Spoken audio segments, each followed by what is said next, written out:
In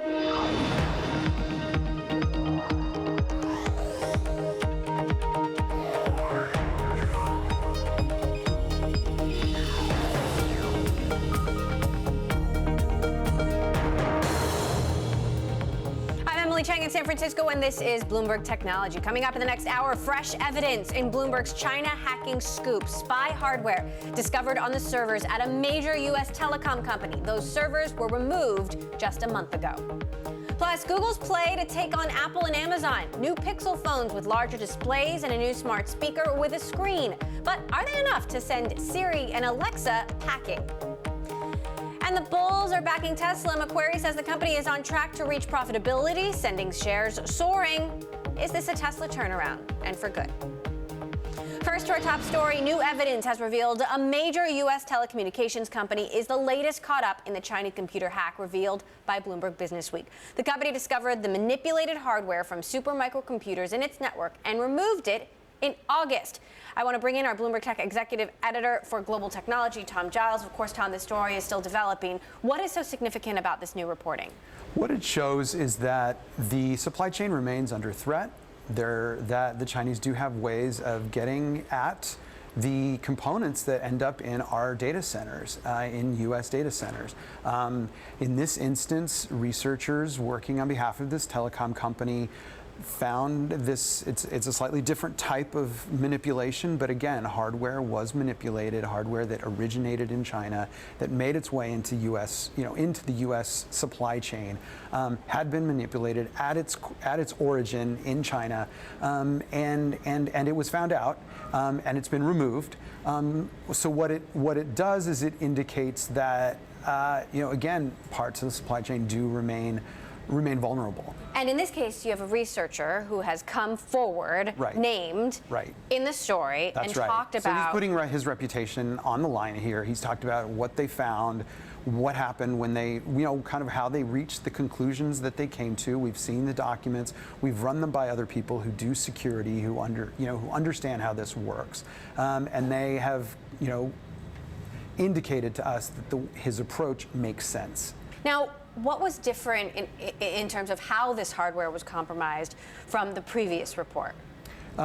Previously, this has to do with the Ethernet connection. So this is what we use to connect to telecommunications networks. That's what's different in this case. But what's similar is its supply chain originated in China, and it has to do with hardware. And Supermicro, once again, is the company at the heart. Now, in Yossi's instance, Applebaum, the researcher, he says Supermicro is a victim here, and he says that Supermicro is not the only one that is used as a conduit. So we're definitely pursuing all of those angles. Supermicro continues to deny. Correct. Even this latest story, saying the security of our customers and the integrity of our products are core to our business and our company values. We take care to secure the integrity of our products throughout the manufacturing process, and supply chain security is an important topic of discussion for our industry. We have no knowledge of any unauthorized components and have not been informed by any customer that such components have been found. You have Apple and Amazon continuing to deny the original story. You have U.S. and U.K. government officials weighing in and saying there's no reason to doubt the company's what the denials. Companies have said, right. How do we square that? So the companies have talked about their involvement, right? They've said that we didn't discover these chips in our networks.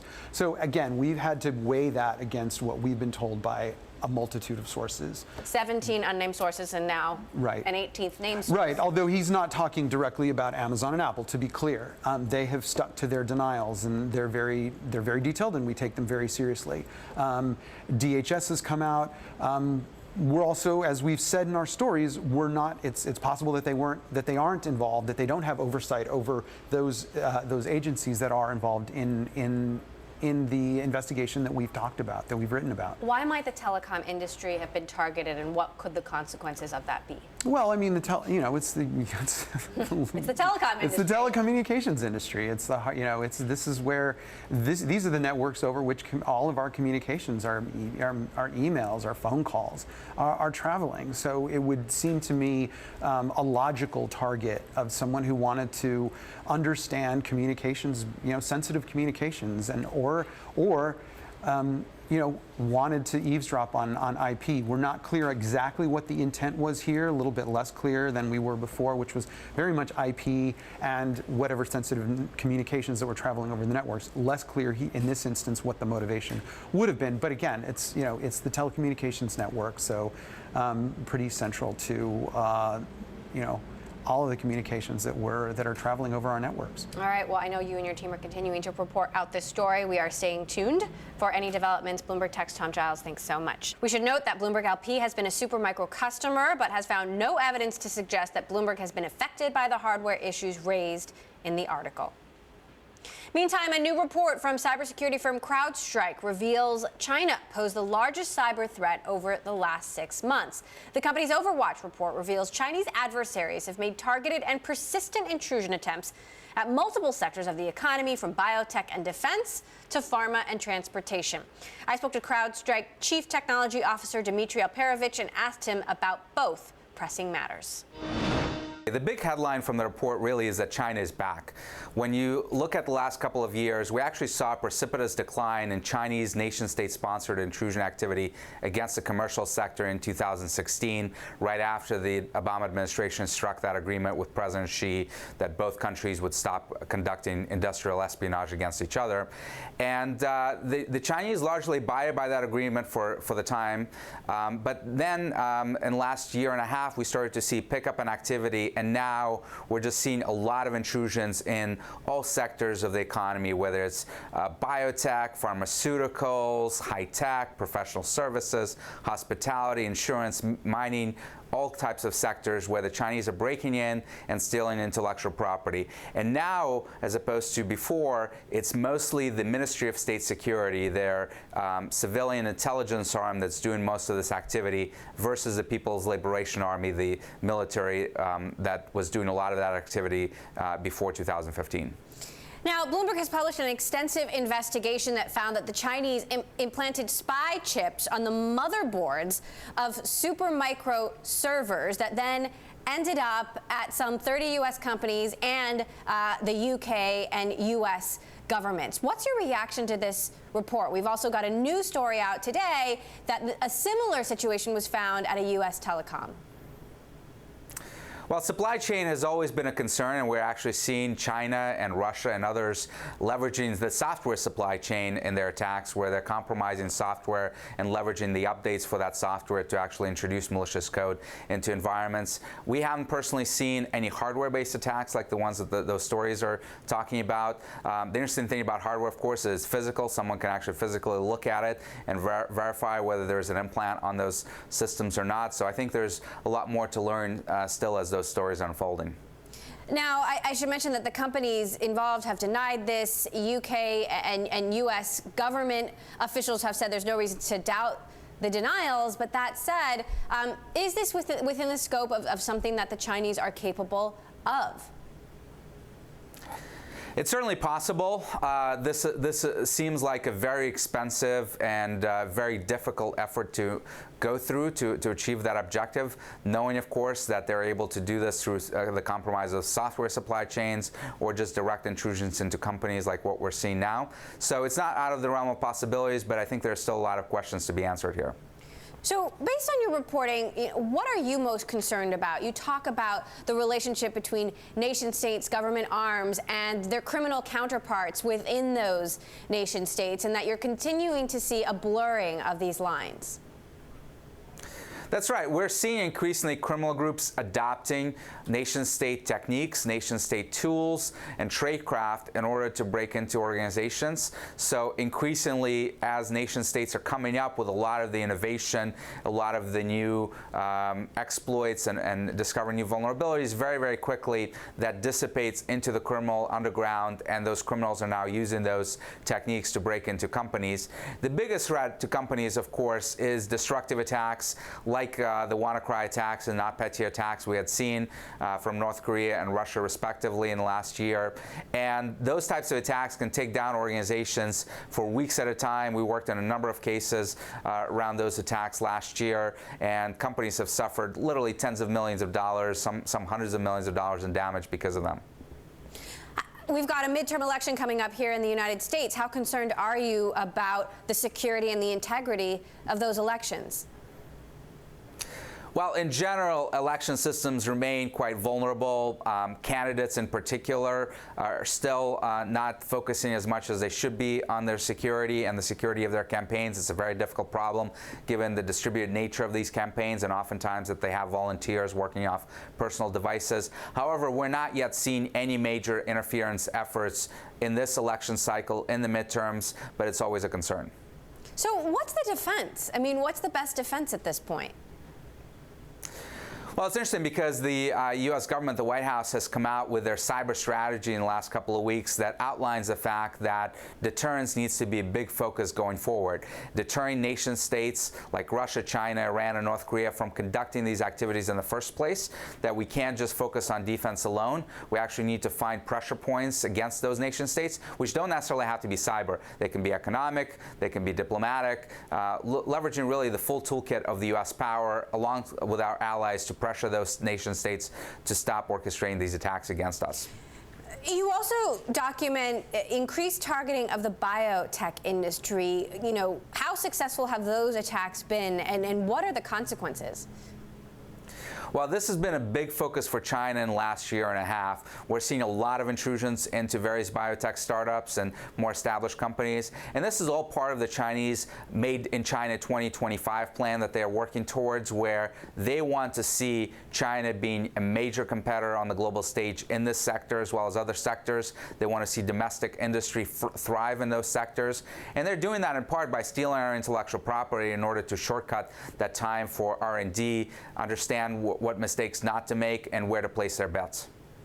You know, it's clear that China has these ambitions.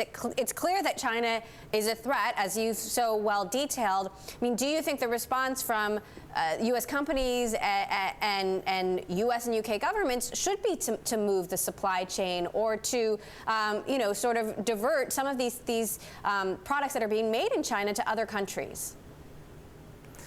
Well, there's no question that if you're operating in China, if you're manufacturing things in China, if you're developing in China, you absolutely have to worry about the compromise of your supply chain. You have to worry about intrusions from Chinese competitors and sometimes even Chinese partners into your networks that are stealing your intellectual property. And there needs to be done more to confront China and the Chinese government on these issues. The Trump administration has started towards that with the report that the U.S. Trade Administration released earlier this spring outlining in almost 300 pages all the things that the Chinese are doing to steal intellectual property, and that's something that needs to be a continued focus going forward. We cannot allow them to take our intellectual property, really the richness of this country that drives our innovation, and steal that wholesale. In terms of funding their efforts, how successful have hackers been in terms of targeting cryptocurrency and stealing money, essentially? That has been another big focus for a number of different criminal groups, but also North Korea. North Korea has used hacking not just to achieve their geopolitical objectives, but also to steal funds to fund their regimes. They've broken into banks, like famously the Bank of Bangladesh, but also cryptocurrency exchanges, and have stole literally hundreds of millions of dollars worth of bitcoins and other cryptocurrencies that they've tried to then monetize. So that continues to be a focus for them. It continues to be a focus for criminal groups as well. Typically, when you look at these new startups in the cryptocurrency markets, they don't have a lot of security. They're typically very small, and it's not that hard to break in, steal all the tokens. And of course, the unfortunate thing is that there is no central authority that can give you your money back once that happens. CrowdStrike CTO and co-founder Dmitry Alperovich there, joining us from Mountain View, California. Coming up, Google is chasing after Apple and Amazon with a suite of new devices, but can they win the hardware race? We will review the details next. And if you like Bloomberg News, check us out on the radio, listen on the Bloomberg app, Bloomberg.com, and in the U.S. on SiriusXM. This is Bloomberg.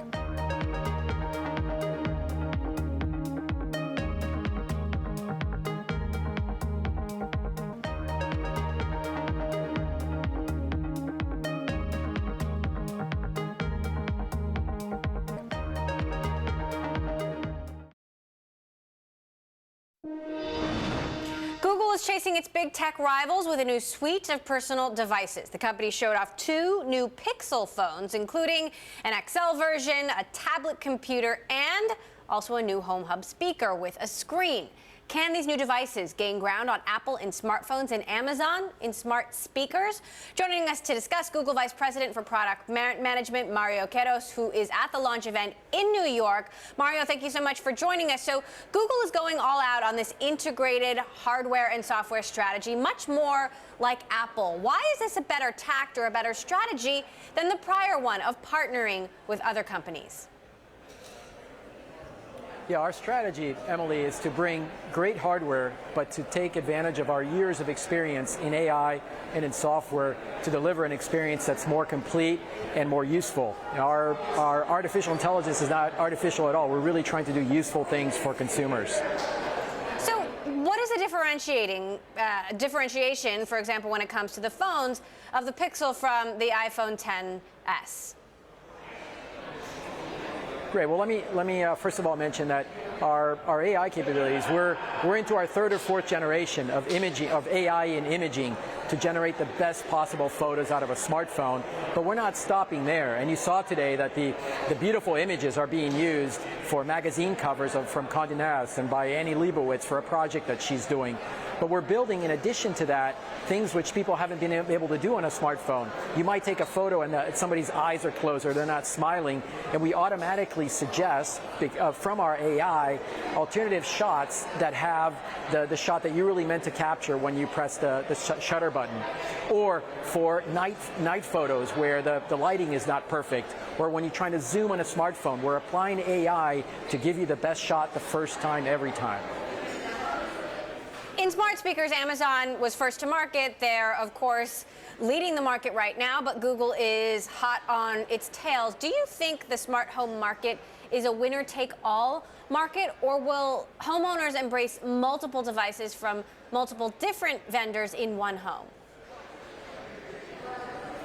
So here I'd be speaking a little bit out of school for one of my colleagues, because I'm not responsible for the smart home speakers. What I can tell you, though, is that we are bringing the Google Assistant experience not just to devices in the home, but we're bringing them to Pixel through features like Call Screen that allow for you entirely on the device to avoid telemarketer calls, or to be able to understand whether a call that's coming in from a loved one is something that you should pick up immediately, or you should call them back later.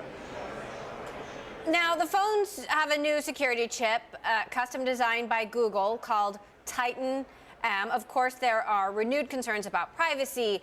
Google Plus was just revealed that there was a bug, meaning that data of hundreds of thousands of users could have been compromised. And trust in tech companies when it comes to privacy seems to be at an all-time low. You know, why should consumers believe you that their data is protected? Well, like we said today, we've built in the Titan M security chip into Pixel because security is a very critical part of for our phones and for other products which we talked about today. And we've gone more broadly in terms of our experience to build on that security to deliver through our AI experiences that are really differentiated to consumers. So, what do you have to say to consumers to make them more comfortable using your products, especially given what's happened over the last couple of years and increasing awareness around privacy and security? Well, what we tell consumers is that we really are applying, again, artificial intelligence, not just artificially, but really to do very useful things for consumers. We want to make sure that we are using your information to provide things which are useful to you and to you only. We're applying security to and building security into our phones, into the hardware of our phones, since we now have control of our phones and our other products. And so those are some of the things that we're doing. We're not seeing much virtual reality in these products, though I know that this is something that Google has been working on. How will virtual reality and augmented reality fit in to this product suite? We're actually really excited today to have announced something called Playground in Pixel, where we take augmented reality to another level right into Pixel. we're building what we used to call stickers, and now they're playgrounds, these animated characters, both in video and photos, through a partnership, for example, with Marvel, for you to mix these characters with yourself, with your loved ones, both in the front-facing camera and the rear-facing camera. So augmented reality is very much of a part of making our phones not just useful, but also very much fun. All right, Google Vice President of Product Management, Mario Queiroz. Thank you so much, Mario, for stopping by in the middle of your event. Glad to have you join us. Meantime, Google has decided not to compete for a Pentagon cloud computing contract that could be worth up to $10 billion. The company says the project may conflict with its corporate values. There have been extensive protests from Google employees about working with the military. Microsoft, meantime, will obtain top federal security authorizations early next year, bolstering the company's position in the Pentagon's winner-take-all competition for a multi-billion-dollar cloud computing deal. Bloomberg Tech, meantime, live streaming on Twitter. You can check us out at Technology, and be sure to follow our Global Breaking News Network TikTok on Twitter. This is Bloomberg.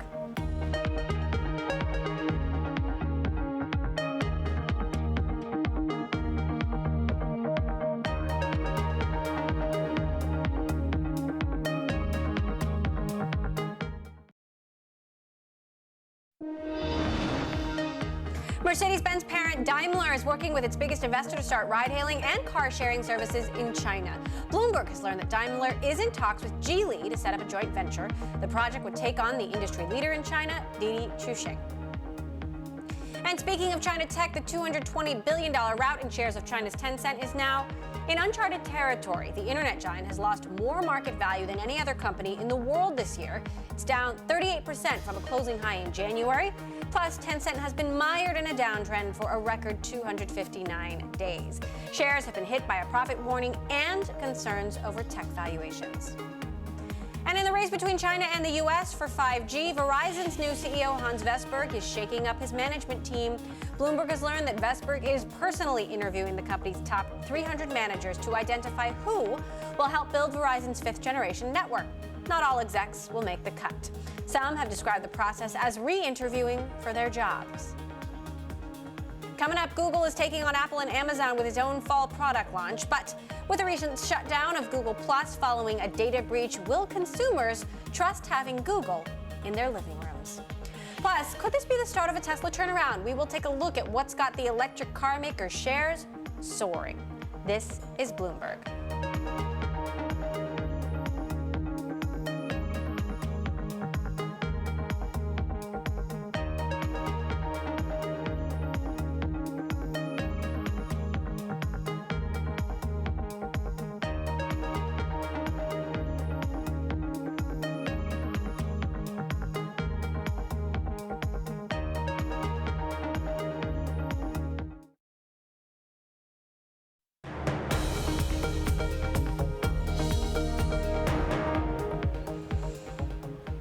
This is Bloomberg Technology. I'm Emily Chang in San Francisco. Google is taking on Amazon and Apple with a slate of new products, including 2 new phones with larger screens, a tablet with a detachable keyboard, and a new home hub with a screen. But with Google embroiled in privacy scandals, including the recent data breach of Google Plus, will consumers be willing to put their skepticism aside?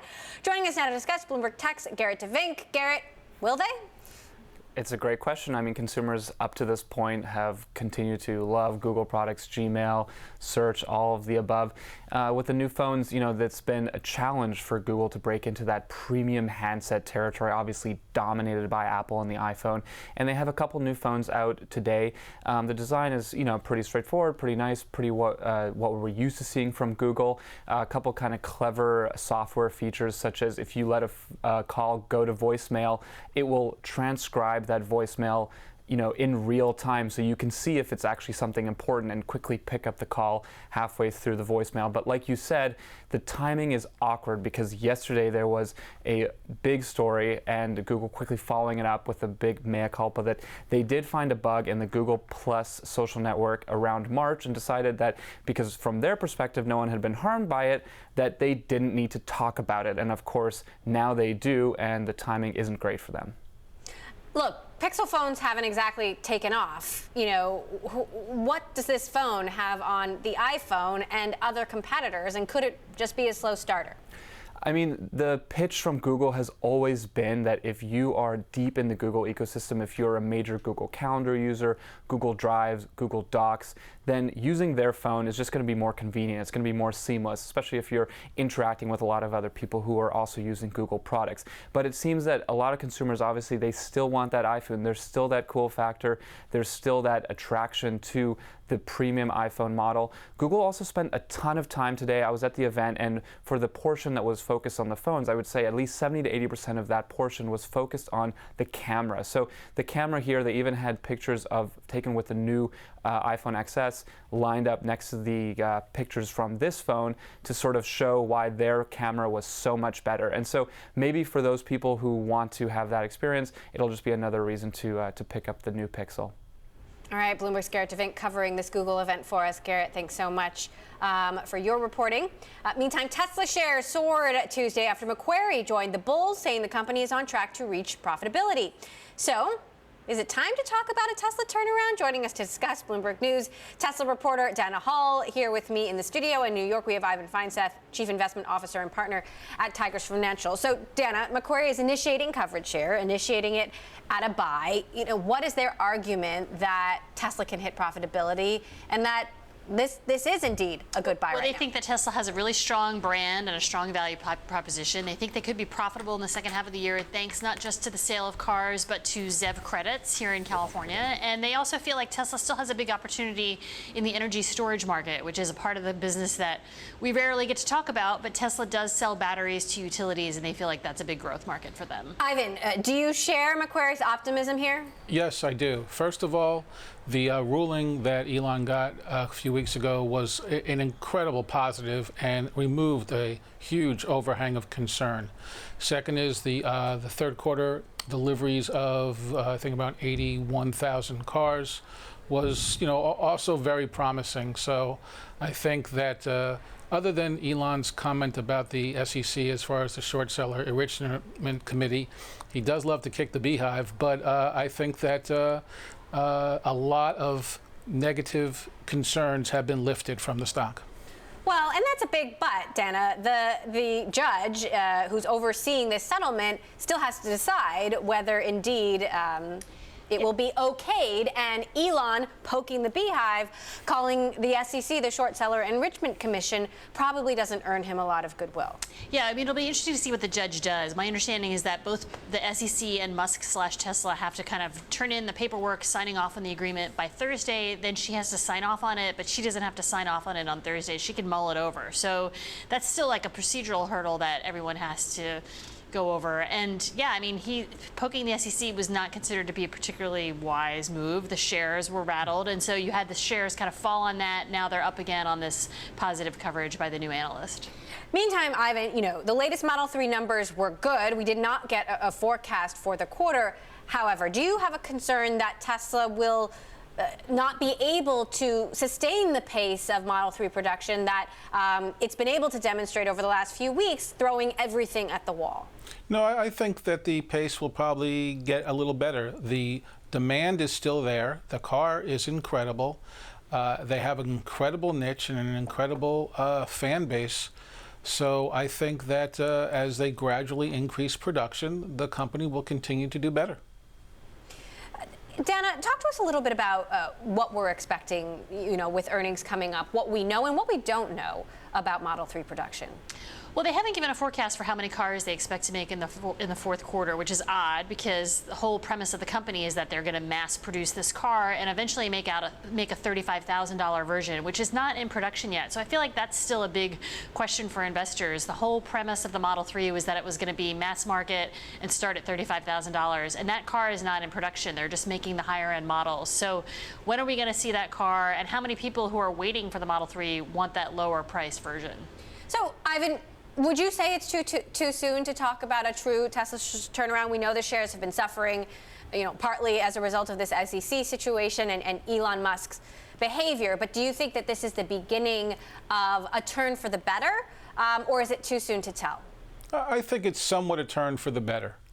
Elon is always going to be the way he is, so I don't think that trying to change him will be a good use of energy. But the car continues to sell. The demand pipeline for the Model 3 continues to increase. The base Model 3 does start at 35, but the ones they are producing have the bigger battery, have the autopilot, have a number of other features.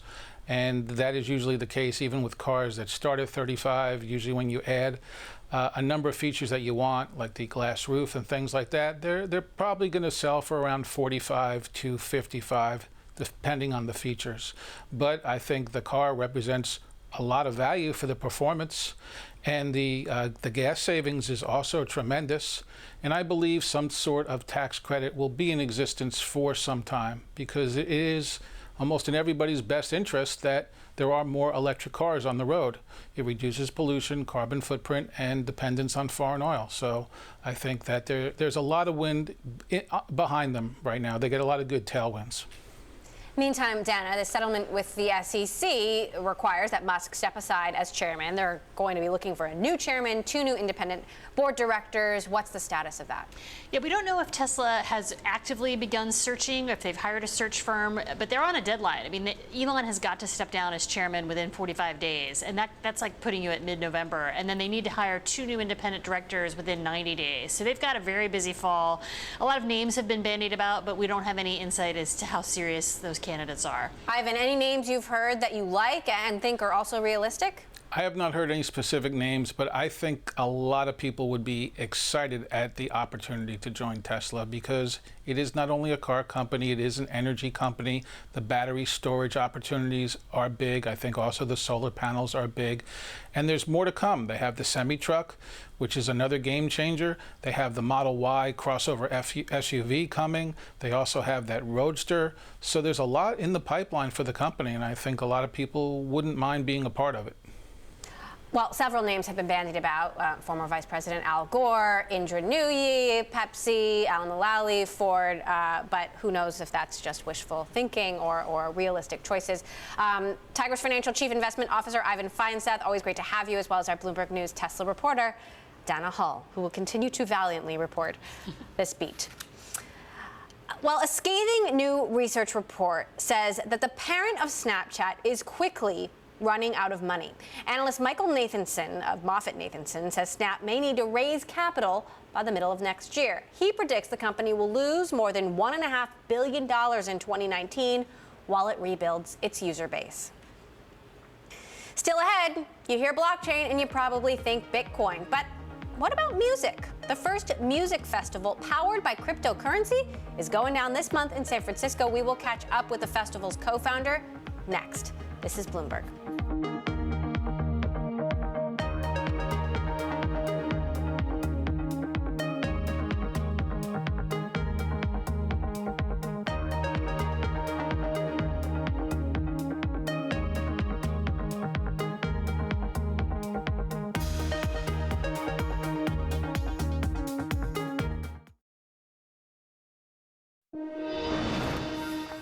Juniper Research is warning that many of the metrics in the cryptocurrency world are pointing to a market meltdown. A new report says daily transaction values have fallen from more than $3.7 billion in late 2017 to less than $670 million last month. Meantime, Bitcoin's daily transaction volumes have fallen from 360,000 to 230,000. And it's concerns like this that are sure to be dominating Blockchain Week in San Francisco this week, which brings together consumers and developers in hopes to push the boundaries of blockchain innovation. It's not just about Bitcoin anymore, of course, and one company is using the music scene to try and push cryptos to the mainstream. Our Music Festival, as it's called, is creating the first decentralized music festival ecosystem powered by a token. Built on Ethereum, it blends blockchain technology to allow attendees to choose their own lineups. To talk more about how this will work, we're joined by Justin Blau, CEO of Our Music Festival. So explain to me how exactly this works. Well, thanks for having me. I think that we're still building a lot of the technology right now. So it's been a long process. We've been working on it for a year, and the regulatory environment has kind of prevented us from doing everything that we want to do. So this year, we're basically just issuing rewards in the form of cryptocurrency to fans that attend the event. Essentially, by attending the event, you're giving back to the ecosystem, and you get let's call it Sky Miles, that you can use to get free merchandise and free items at the festival. In the long term, we hope that those participants will actually be able to have more governance over the festival itself, like picking the artists that play, like being able to sell their own products on site. So how exactly is blockchain part of this? So the entire currency runs on, we're actually building on the Stellar network. That's something that we changed recently because we felt that the Stellar network could scale a little bit better than Ethereum. But ultimately, the entire network is open source. So it allows for fans to actually trade and exchange tokens, different types of tokens, on the network permissionlessly. How big do you think the audience is for this? You know, it's really interesting. The event that's next weekend is almost sold out. There's only a couple hundred tickets left, and we'll have 8,500 people at Greek Theater. So I think the interest is pretty significant. I think a lot of people are just trying to learn about what this is and how it works. Now, you say the idea is to evolve, but once an attendee uses their ticket or their token, then the festival's over. So then what? So the idea is that they get to hold on to that currency after the festival and use it at future events. And as we throw more events, we'll try to add features to our MVP app. And this app is basically a wallet that holds your currency and all these different items that you can get that are digital assets. So give me a specific example. I buy one of these tokens. I want to attend one of these festivals. I would like to see Beyonce. How do I make that happen? Sure. I think in the long run, that's a great question. I mean, as the ecosystem grows, we hope that we can show a lot of value in fans selecting those acts. Of course, there's cost associated with it, but as the fans engage in the ecosystem, ideally value accrues to the entire ecosystem, and we as the event creators will be able to hire bigger acts like that. At this first event, we have Zedd and Big Sean, who are both pretty significant acts that are playing the event, and essentially anybody who goes will get both a non-fungible token, which is basically like a digital ticket stub that gives you 25% off at the merch store forever. It also, you'll also get some actual OMF digital currency that you could spend on merchandise to basically get free merchandise. So what's the value to Beyonce? How do you What's the value of convince Beyonce? her to perform? I think at the end of the day, it's a fee, to be honest. But I think that if fans are participating and the business itself is making money, I think that Beyonce is a reasonable future goal. So what else do you think could be possible in the music world powered by blockchain? Funny enough, I think there's so many applications, and we chose to kind of work on the live side because it's something that's close to me and something that I do on a regular basis. But I think that there are tons of streaming applications of blockchain technology. Particularly, one of the projects that I'm advising is called Audius, and they aim to decentralize streaming services, giving artists more direct power to basically accrue royalties from their fans directly. What is the total token supply, and is there a limit? For OMF. Mm-hmm. So the token supply of OMF is 1 billion. That is the limit, and we do anticipate that there might be multiple tokens in the ecosystem that represent different things. All right, well, fascinating. We'll watch how this evolves. Justin Blau, our music festival CEO, you tell me when you have Beyonce. Deal. I'm in. Okay, still ahead. SoundCloud is rolling out a new monetization program hoping to help artists make a living off their original music. But will it be enough? We'll talk to SoundCloud CEO Carrie Trainor. This is Bloomberg.